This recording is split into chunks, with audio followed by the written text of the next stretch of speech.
Prynawn da gyfeillion, diolch am y croeso cynnes yn fanna. Ac mae'n braf i fod yma yng Nghynhadledd yn Rhe'r Cofis wrth gwrs. Ac fel y gwyddon gyfeillion, mae Caernarfon mewn etholaeth sy'n eithriadol o bwysig i ni fel Plaid ac yn bwysicach i ni mewn gwirionedd fel Cenedl. Gwelaf yn gyson ar Twitter, ar Facebook, ar wefannau cymdeithasol, y gwaith caebarhaw sy'n cael ei wneud gan Hywel a'i dîm o ffyddloniaid yma yn Arfon. Hywel, rydych wedi bod, rydych dal i fod, ac ar ôl y seithfed o fai, byddwch yn parhau i fod yn aelod seneddol o radd flaenaf dros pobl Arfon.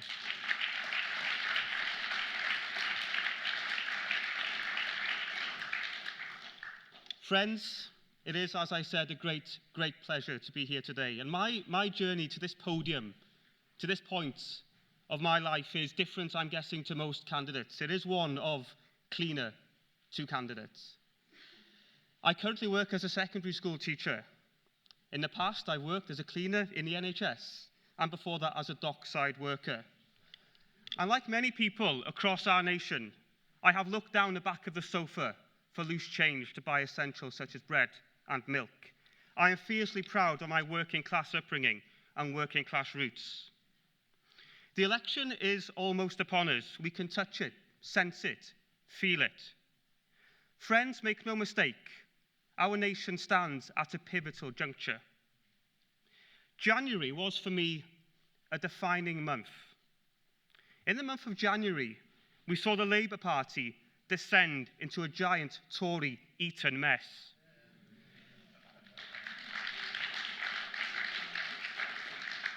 On the 13th of that month, they voted for £30 billion worth of austerity with their Tory friends, condemning the poorest across all of our nation for more hardship and more suffering.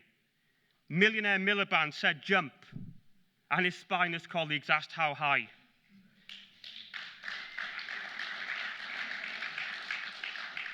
Friends, on that January day, they stood shoulder to shoulder with their Conservative brethren. They queued up as long-lost friends in a lobby, walking arm in arm to put the poorest people in more jeopardy and danger. Labour are the only party on the face of this planet who could claim to have avoided falling into a trap by voting for that trap. It's very much like saying I've avoided smoking-related illnesses by smoking all my life.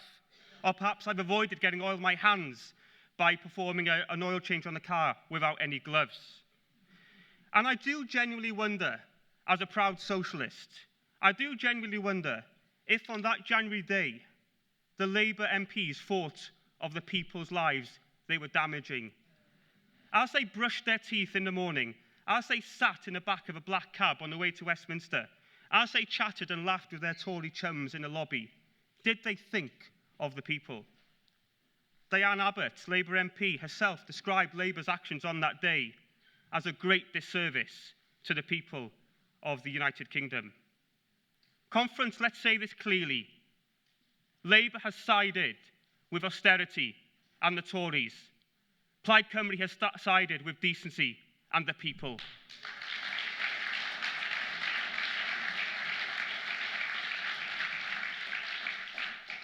But what does austerity actually mean?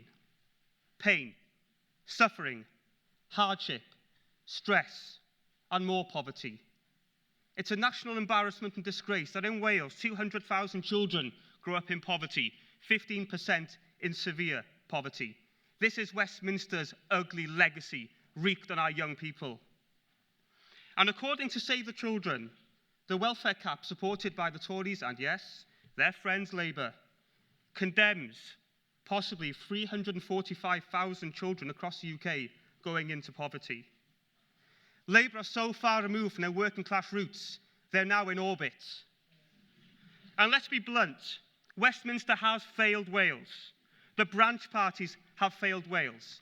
And it's time to move on. It's time to move Wales forward.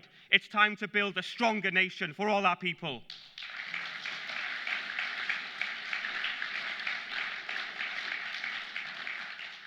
And friends, the old adage, a week is indeed a long time in politics. On the 20th of January, Labour rolled again into Westminster lobby, opposing a Plaid Cymru SNP Green motion against Trident's scrapping Trident. The cost of Trident, of course, over its lifetime is £100 billion. Conference, I can think of 100 billion better ways to spend that money.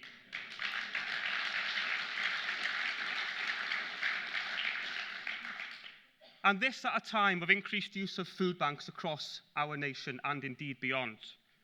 For example, in Llanelli, we have seen a huge growth in the Antioch Centre and Myrtle House and people requiring provisions. And I would like to pay tribute to both of those institutions for the hard work and dedication and kindness they show our people. It is interesting to note, having done some research for today, that the first food bank opened in the year 2000 in Salisbury, 8 years, by the way, before the financial crisis and under a Labour government. And returning briefly to Trident, as you've probably seen on Twitter, Trident is a bugbear of mine.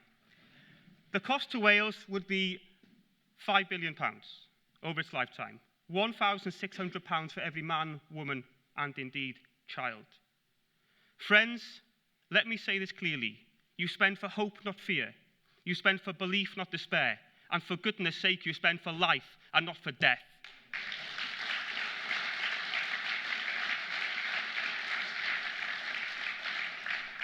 Can I suggest to the London-based parties this money should be spent on hospitals, infrastructure, securing a living wage, raising education standards, improving our public services, improving health provisions. This money should be spent for good. And as we know, Wales is chronically underfunded. Labour, very rare I'll say this, Labour is right to condemn and criticise the Conservatives for not funding Wales properly. But of course, they neglect to tell the people of Llanelli, and indeed the rest of our nation, they had 13 long years in government, and they didn't right that wrong then.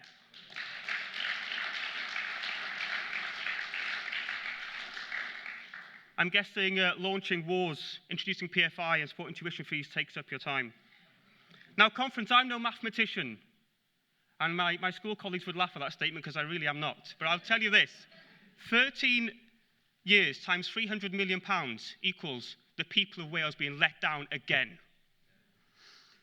Joanne Lamont compared Scottish Labour, I'm sure we all remember Joanne, of course, as a branch party. Can I suggest to you that Welsh Labour is nothing more than a twig party?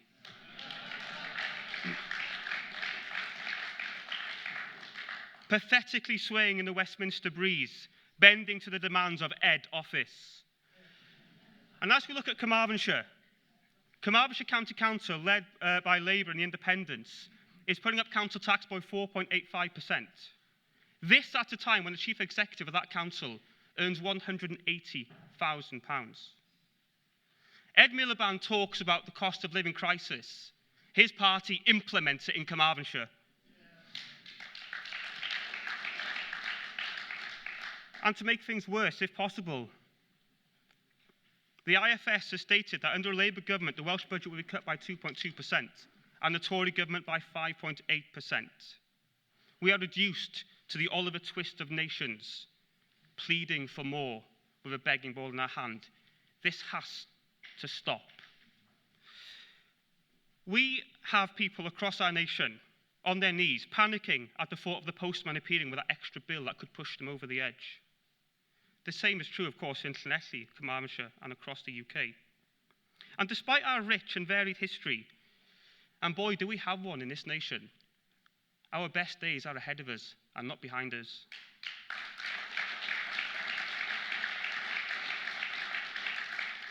For Conference, despite the gloom in my earlier words, we are one people, regardless of age, sex, religion, ethnicity, sexuality, and so on.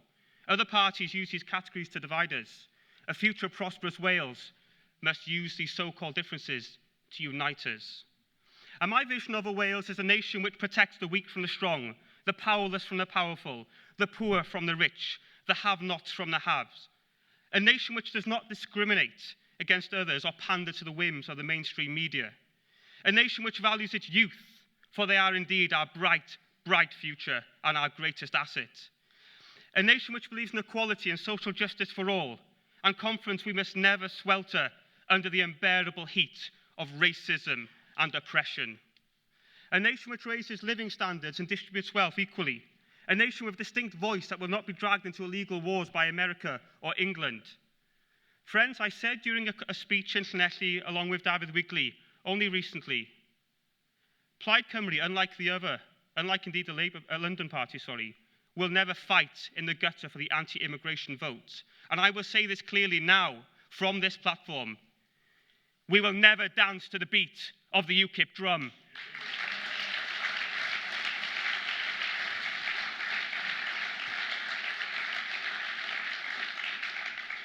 UKIP aren't the answer, they're the problem. Now, I'm sure you've noticed on social media we've been fairly busy in Llanelli. We try and keep ourselves occupied if we can. And David Wigley in Westminster recently said I was possibly the most photographed candidate in Wales, if not the UK. David, that may be the case. But there's something I do know for certain. I am the luckiest candidate in the Western Hemisphere, if not beyond. For the team I have in Llanelli is a team which is, the commitment is unbearable. And the youth team who have left Llanelli at 5:30 this morning to be here, are an inspiration to all of our nation.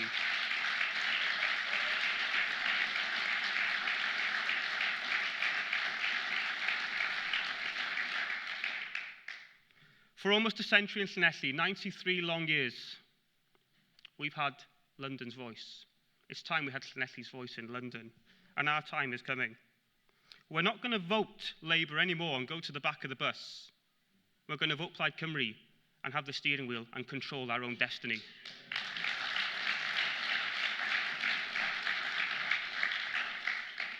Conference, I would like to speak to traditional Labour voters briefly. Yes, in Llanelli, but of course across all of our nation. I respect you. You've remained true to your core values: social justice, equality, fairness, liberty, tolerance. You haven't changed, but your party has. Brothers, I extend to you, metaphorically and literally, my and Plaid Cymru's hand of friendship. Let's work together.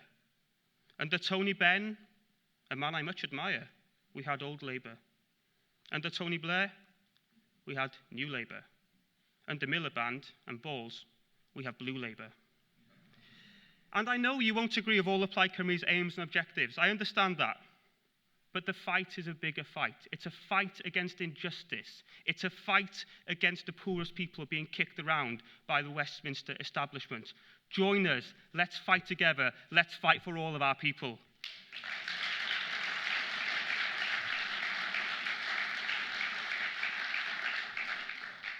And friends, in Llanelli we have the spirit of Gravel, the spirit of Gwynfor blowing across the Carmarthenshire hills. They drape our constituency. And people say to me, impossible for you to win Llanelli. Impossible, you're not going to do it, it's not going to happen. Well, I'd say to them this quite simply. If it was so easy, it wouldn't be worth doing, quite frankly. And also, challenges in life are inevitable. Failure is entirely optional. And you know, the task before me in Llanelli and everybody else in Wales is actually a simple one. It's to go out to the people. It's to speak to the people. It's to share Plaid Cymru's aims and objectives of a stronger nation. We should tell them we believe in equality and fairness. We should tell them we reject trident and austerity. And no task, Conference, is too small. Whether it's talking to a friend in a pub, a club, a restaurant, at work, phoning, knocking doors, that could make the difference come May the 8th. Fel y dywedodd Dewi Sant, gwnewch y pethau bychain. Rhaid I ni fynd at y pobl. Dywedwch yn hyderus wrthynt bydd Plaid Cymru yn rhoi neges ac yn llais gryf dros Gymru. Dywedwch wrthynt nad oes gennym miliynwyr di-wyneb yn rhoi arian i'n plaid, ond pobl cyffredin fel ni. Dywedwch wrthynt ein bod ni'n credu mewn Cymru deg. Friends, let's seize upon this opportunity for what it is. It cannot pass us by. Confident in our convictions, let's boldly step out the shadows and be a proud nation once again. For on May the 8th, it's too late. Conference, as I draw to a close, the books on our nation's future yet to be written will be read by children who are yet to be born. And regarding Llanelli, on May the 7th, they will say this in one of the books. On May the 7th, the people of Llanelli voted and returned a Labour MP for the umpteenth time.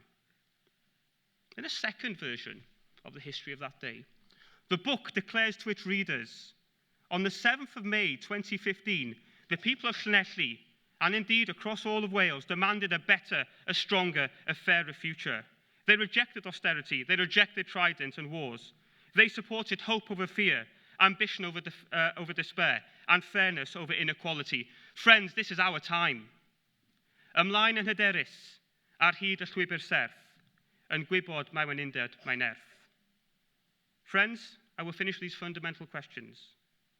If not us, then who? And if not now, then when? We are Llanelli and Wales's golden historic generation, and our time is now. Diolch.